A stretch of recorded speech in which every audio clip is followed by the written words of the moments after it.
because some were saying John had been raised from the dead. Others were saying Elijah has appeared. Still others, one of the ancient prophets has risen. But Herod said, John, I beheaded. Who then is this about whom I heard such things? And he kept trying to see him. The Gospel of the Lord.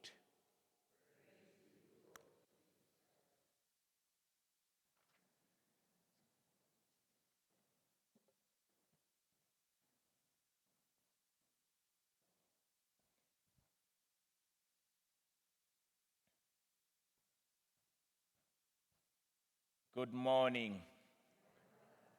How are you this morning? Fine, thank you. We begin another book from the wisdom literature this morning. I told you we begin in what we call wisdom literature. So the book of wisdom, the book of Proverbs, Proverbs that we began to read is part of wisdom literature. And the book of Ecclesiastes, or Kohelet, which seems to be the author, Kohelet, written in the 3rd century before Christ, is what we read this morning. And it is one of the most interesting books among the wisdom literature because it deals with very, very concrete reality, but that are very sad at the same time. Because what will you do if someone is telling you whatever you do is just vanity? All is vanity.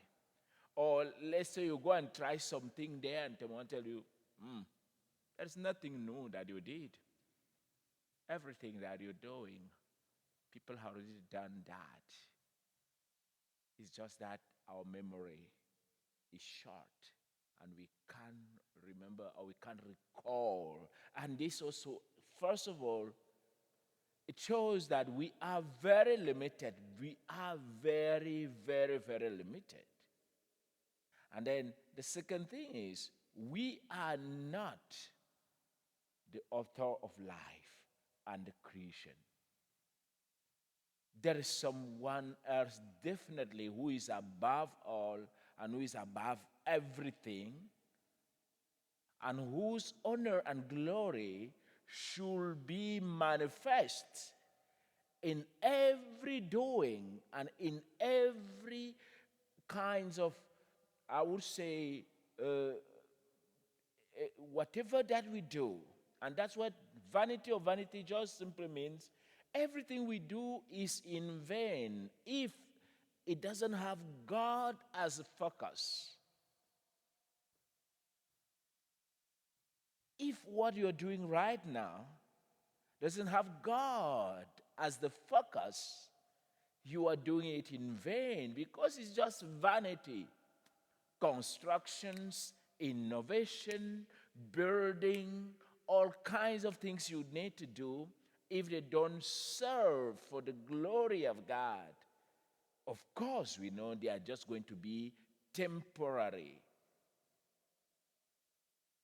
Yes, we might be astonished, just as the Jewish were so astonished when Jesus looked at the temple.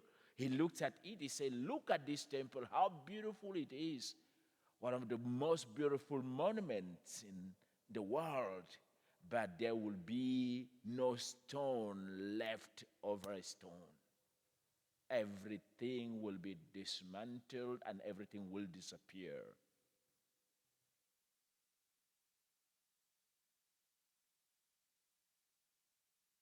No food is permanent.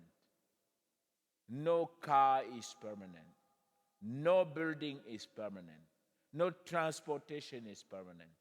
Nothing of the like is permanent. So whatever then I have, which is just transitory and temporary, must be used for the honor and the glory of God for eternity. We are going to see something very special this coming Sunday, because the consequences, every action has what we call eternal consequences. If they are good actions, they are going to have very good and eternal consequence for you. If they are bad, they will also have eternal consequences for you. Then you know what we call the two ways that we were asked to choose in the very, very beginning of the book of we call that the books of Moses. So, my dear friends, what Jesus came to do was to refocus our hearts to God as the author and the end of life. He came to give meaning to our meaningless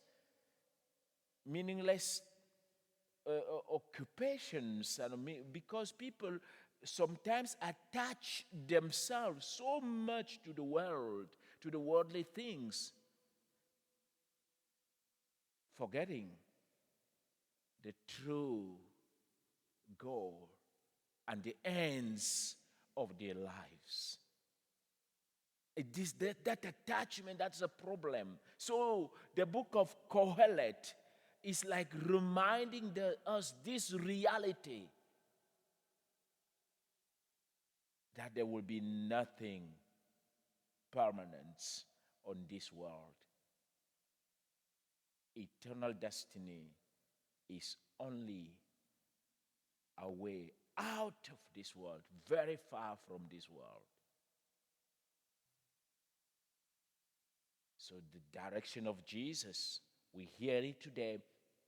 Then there's a choice to make. For his proposal that has already been made since all the prophet that God has sent. He sent us the prophets. He sent us people to remind us about where we are going, the directions. But most of the time, we behave like Herod. Like Herod. In the reading of today, we see the behavior of Herod. He was given an opportunity to meet with the greatest man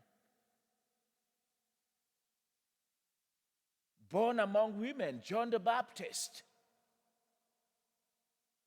And John the Baptist brought him a message of repentance. Herod only delighted hearing John the Baptist. But when it came for his own interest, according to the worldly thing, and while he was living in a condition of sin,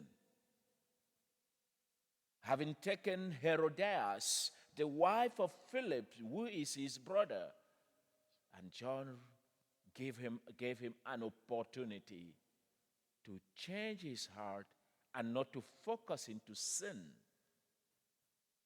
But he didn't. He rather beheaded him. That was an opportunity for him. And Jesus came as the final opportunity for every man and woman who exist, who will be born, who has been born, to know the truth about these truths about life. No desire in the world is permanent. Put rather your desire into the things that will remain forever. Jesus is this last and the final opportunity given to men and women of our time and of all times to direct our attention and our focus on the last things.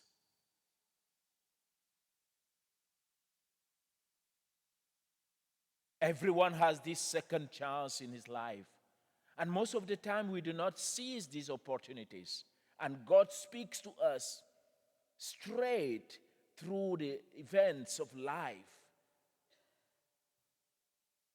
And as He speaks to us right now through His words, through this Eucharist, He continues to speak to us as He's going to become flesh.